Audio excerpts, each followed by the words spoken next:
son cinecharlas de cine y estamos con Yulene Olaizola, quien va a presentar su película Selva Trágica en el próximo Festival Internacional de Cine de Venecia en la sección Horizontes. Y pues te agradezco mucho, Yulene, que estés conmigo y que podamos conversar. Lo primero, pues,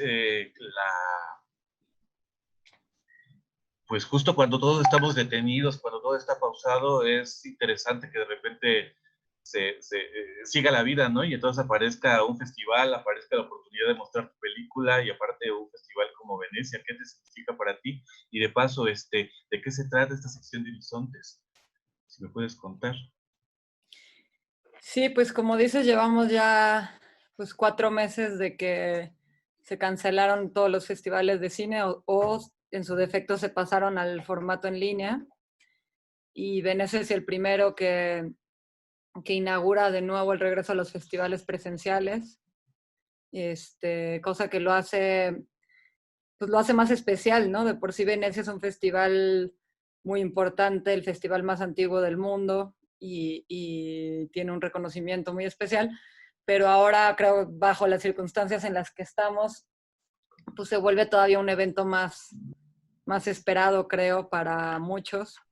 Muchas películas que quedaron fuera de otros festivales seguramente intentaron también entrar a Venecia, o sea, se hizo como un cuello de botella entre todas las producciones. Yo creo que se fueron terminando entre mayo y junio, julio de este año. Entonces, pues todo eso lo hace muy particular y muy especial y muy importante para una película como Selva Trágica que pueda llegar a estrenarse ahí dentro de la categoría de Horizontes. En Venecia hay 2 categorías competitivas. La competencia oficial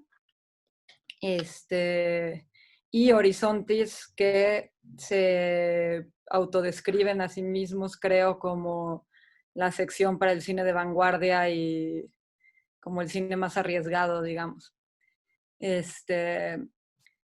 Entonces, pues nada, felices de que compita ahí.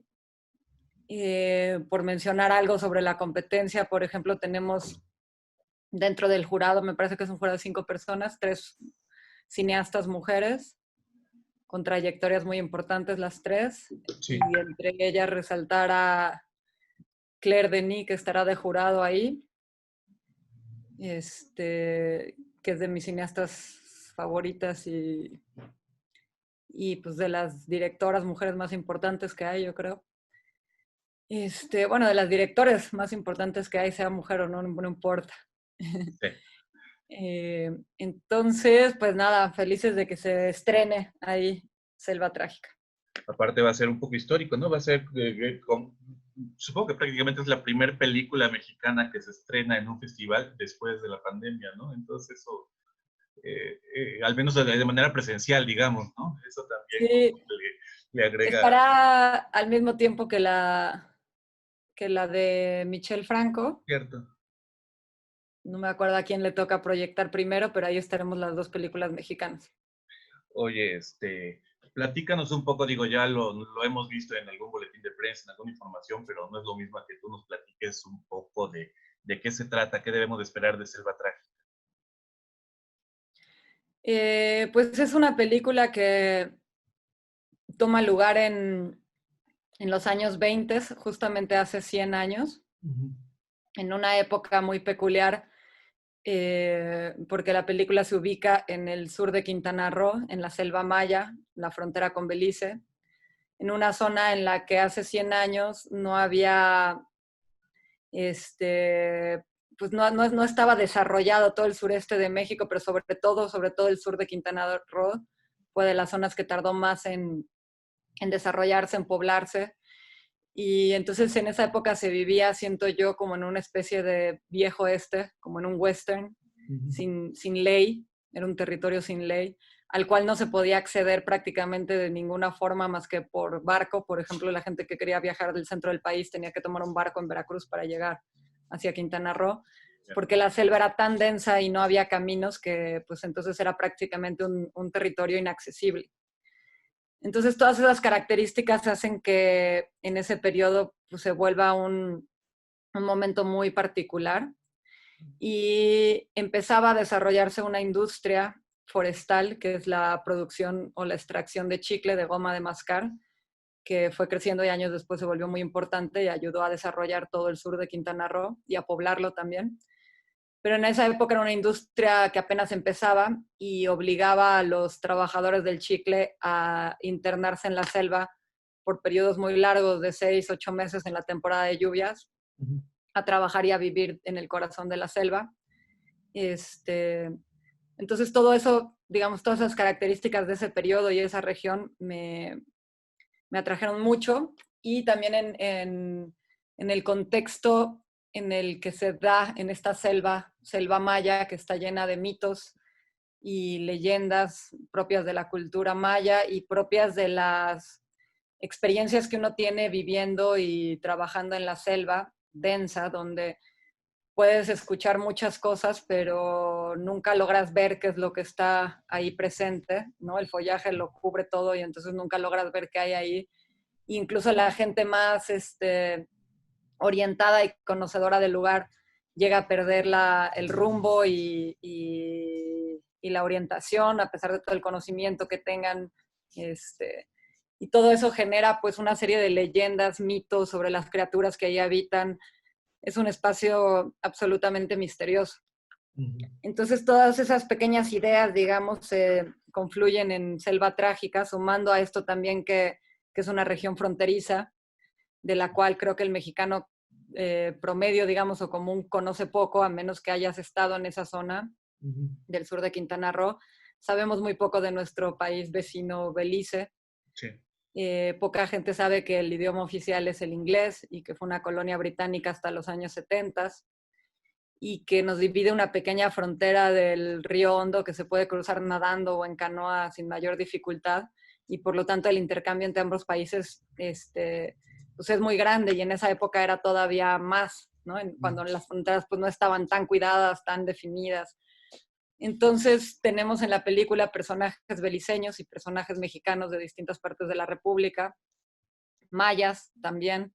La película está hablada en español, en inglés, en maya, y, y habla un poco pues, del encuentro entre dos mundos o las dualidades. Por un lado, el mundo mexicano, el mundo beliceño; por un lado, el universo masculino de un grupo de hombres que trabajan en esta industria del chicle metidos en medio de la selva.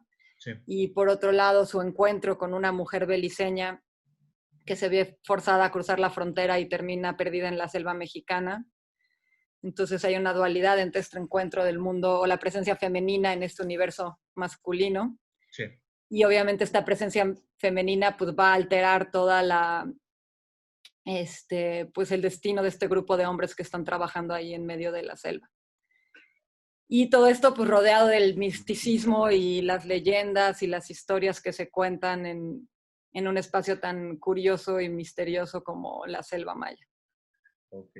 Algo que me da curiosidad, digo, es como un ejercicio borgiano, ¿no? Imaginar la película que no has visto, pero por ahí como que vas inventándote hasta los spoilers, y algo que me llama la atención es que de repente, independientemente de que obviamente es un cine de autor y es un cine con unos ciertos búsquedas formales, estéticas, como lo ha sido tu trayectoria, también es un cine que como que no le teme a rozar de repente el género, ¿no? Por ejemplo, pienso que Intimidades es semejante al thriller, que Epitafio es semejante a una película de aventuras, y por aquí siento que estás como que rondando, no sé si el misterio, el horror o al menos cierto suspenso.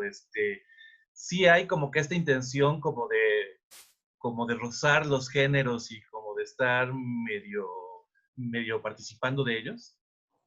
Sí, creo que digamos, más que una intención de decir, ahora voy a hacer una película de western o algo así, el propio desarrollo de la historia y lo que yo fui encontrando en esta región a la hora de viajar ahí, entrevistarme con personas de la zona, leer, etcétera, pues iba encontrando justo que el comportamiento de esta región en esa época era pues como de película de western, ¿no? Las actividades que se llevaban a cabo, etcétera. Por otro lado, pues todo este misticismo de la selva y la cultura maya, pues sí, te mete en terrenos misteriosos y místicos y de fantasía, ¿no? Propios del pensamiento de la gente que ahí habita, ¿no?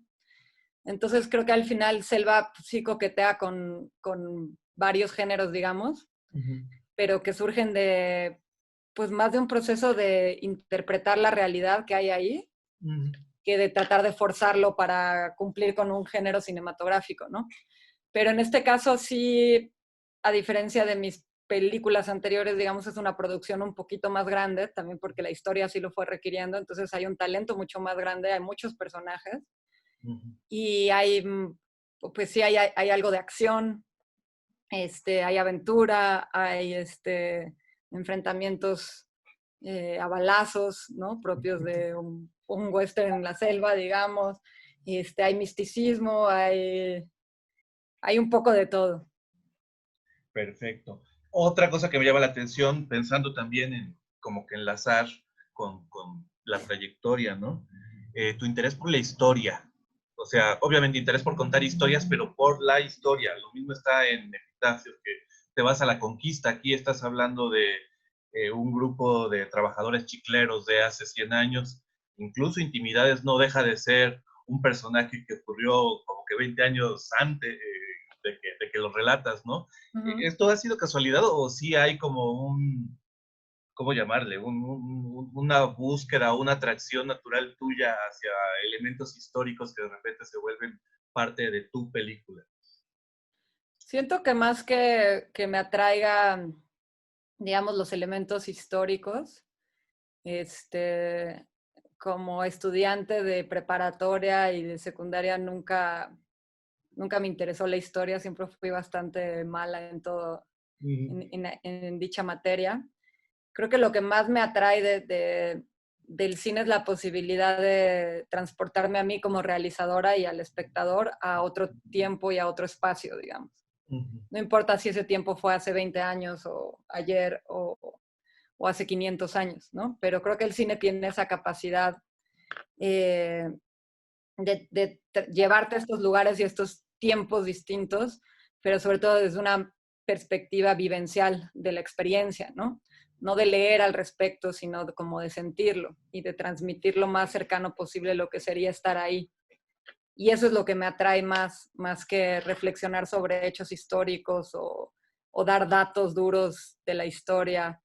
¿No? Entonces, en ese sentido, por ejemplo, Selva Trágica sí se ubica 100 años en el pasado, pero no hay ningún tipo de información, reflexión, datos históricos, sino pues es más bien la experiencia de transportar al espectador a esa época y de vivir dentro de la selva en un momento en el que pues es completamente distinto a lo que se viviría ahorita, ¿no? En un momento donde los personajes realmente estaban aislados, donde no había ninguna autoridad que controlara las actividades que se llevaban ahí a cabo, donde los seres que vivían ahí eran dueños de su propio destino y podían matar a un compañero sin que hubiera repercusiones y tenían que trabajar y vivir en condiciones muy complejas y muy riesgosas donde la lucha y el contacto con la naturaleza determinan sus vidas por completo, ¿no? Cosa que cada vez es menor, digamos, ¿no? La tecnología ha hecho que,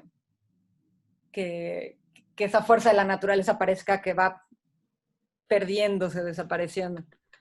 Pero tus personajes también están inscritos como en enfrentar la naturaleza, ¿no? La chica de fuegos artificiales la llevas a lo más lejano de un poblado pesquero, bueno, no del todo, en Veracruz, ¿no? Obviamente los conquistadores que están en la montaña, ahora la selva, como que se vuelve muy importante el elemento atmosférico, vamos, el entorno, no sé si llamarle como personaje o como condicionante de lo que le van ocurriendo a tus personajes que también están aislados además, ¿no? Creo que son ambas cosas, como dijiste, en todas mis películas han surgido, digamos, de alguna manera de un espacio en concreto, una locación, un lugar en el que me gustaría filmar. Y a partir de ahí voy encontrando las historias de ese lugar y de los personajes que ahí habitan y juntando todo eso se crean como las primeras ideas cinematográficas en mi cabeza, pero sí, sí creo que los lugares son como el primer detonante, o han sido hasta ahora el primer detonante de las ideas de mis películas. Y siempre me interesa analizar o pensar o reflexionar sobre cómo esas geografías concretas, paisajes, climas, afectan determinan a las personas que ahí viven, ¿no? Y las historias que viven en esos lugares. Entonces, los lugares en donde ocurren mis historias o mis películas se vuelven personajes, ¿no? Con una importancia similar a la de los personajes que viven las historias o la narrativa de la película, ¿no? Los lugares y sus atmósferas se vuelven un personaje más. Oye, yo imagino, obviamente sí, en este sentido de los espacios como personajes, pero que también te implican ciertas condiciones para filmar, ¿no? No es lo mismo filmar en la montaña que filmar en la selva. Y por Totalmente. pensar en tus dos momentos más extremos, ¿no? ¿Cuáles fueron las dificultades, digamos, de selva trágica, de llevar tu crew y de llevar tu historia, pues, a esta selva que imagino que además la locación a propósito buscaste que fuera justamente un tanto inhóspito, cerrado todo esto? Pues sí, es completamente distinto el tipo de rodaje en ese sentido según el lugar donde decides filmar. Sí.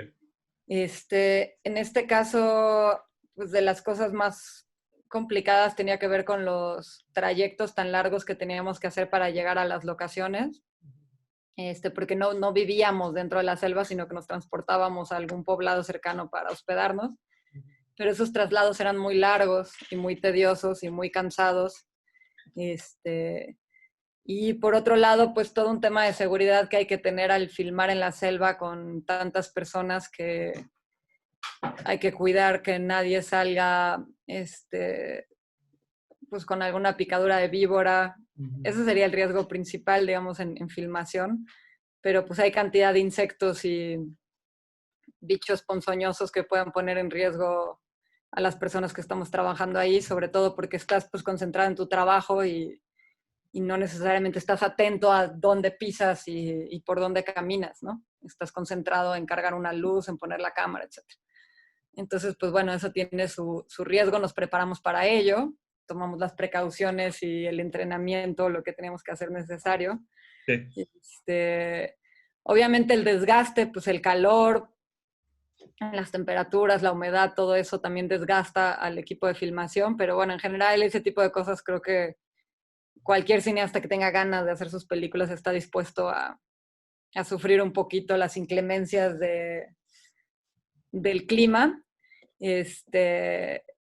Pero también al mismo tiempo todo eso dota a las películas pues, de una energía particular y de una atmósfera que creo que si como director sabes aprovechar esos detalles, puedes nutrir mucho las películas, ¿no? No necesariamente se vuelven obstáculos, sino que se vuelven alicientes para la misma historia, para tomar decisiones distintas, para los actores, que obviamente pues todo eso se incorpora de alguna manera a sus personajes y a cómo se sienten y a cómo lo viven, y todo eso se refleja en pantalla. Por eso para mí siempre es importante, digamos, que realmente las películas se filmen en los lugares donde ocurren y al ritmo de lo que ocurren y no llegar a imponer, digamos, un sistema industrial y de comodidades donde sacas al actor de la aventura que debería de vivir su personaje. Ok. Dicen que además de la película, de la historia que se cuenta, también se podría siempre hacer otra película de cómo el equipo creó esa historia, ¿no? O sea, las aventuras que puede ocurrir con él.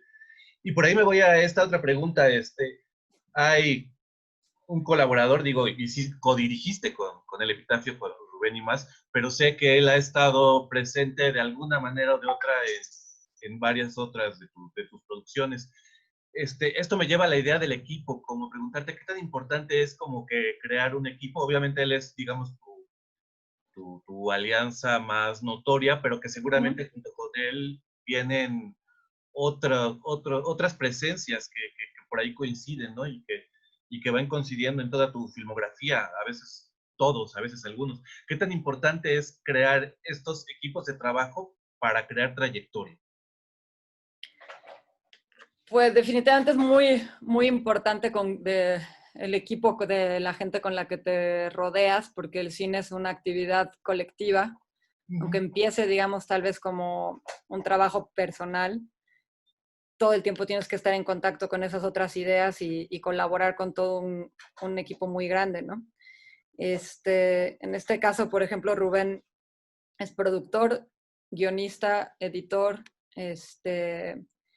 y estaba conmigo ahí en rodaje también ayudándome en asuntos de dirección y etcétera, ¿no?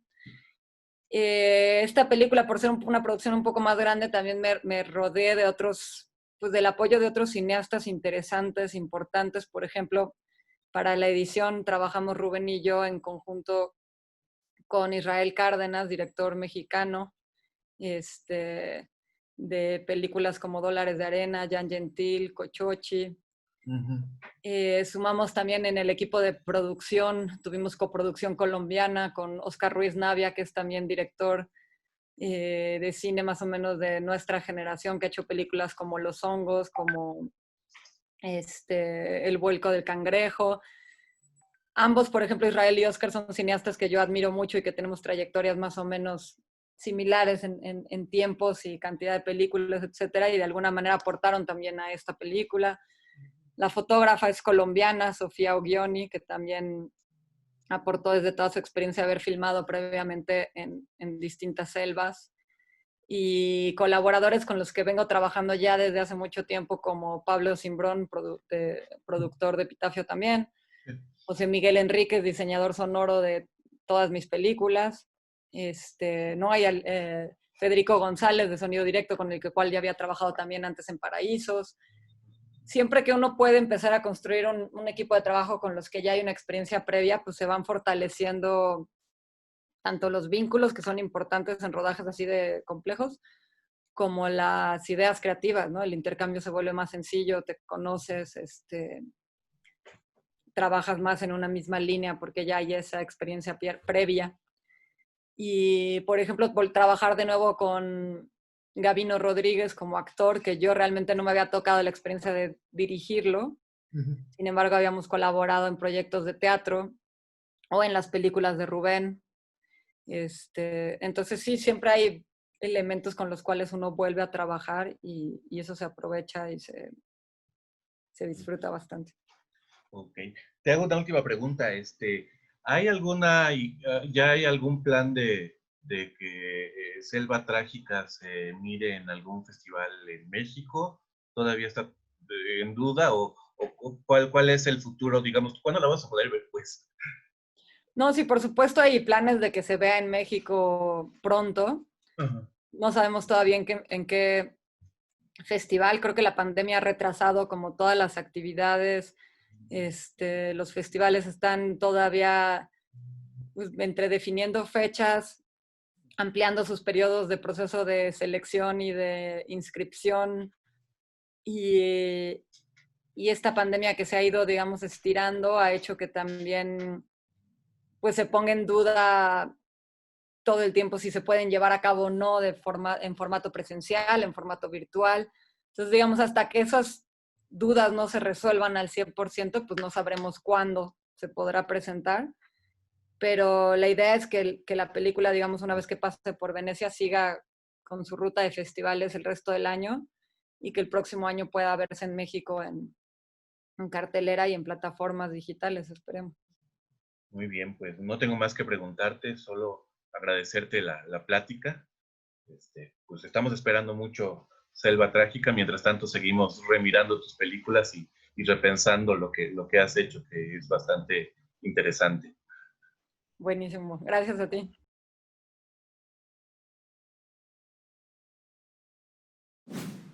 Gobierno de México.